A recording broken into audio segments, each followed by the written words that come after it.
Hey guys, I'm Tim Anderson, and this week I wanted to show you how to do single leg rocking. And all that is rocking. This is rocking. Single leg rocking would be rocking like rocking is, but on one leg, on a single leg, if you will. And the way you do that is you just take one leg and put it out behind you. You can rest your toes on the floor like a kickstand, but they got to be light because you want to move back and forth.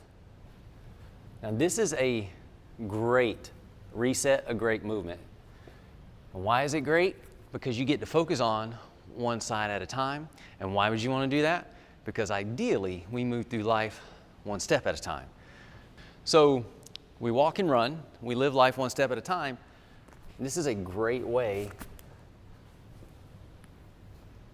to get our hips, our knees, our ankles, and our toes working one leg at a time. This also helps stabilize the pelvis, or helps you learn if your pelvis is unstable. What I mean by that is you can be stable on one side and willy wonky on the other. Now how do you fix that? Move where you can, where you have control. So if you can only move this far before your hips spill out all over the place, great, move this far. But if you've got the range of motion, move where you can move, where you have control.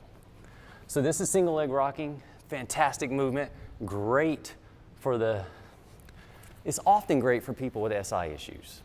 Let's put it that way. I'm not saying it will heal SI issues, but it could be great for SI issues, depending on the issue.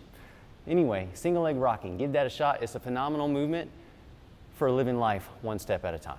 I'm Tim with Original Strength, and we'll see you next time. To learn more, consider attending an Original Strength workshop. Visit originalstrength.net. To train with Tim, go to osi-online.com.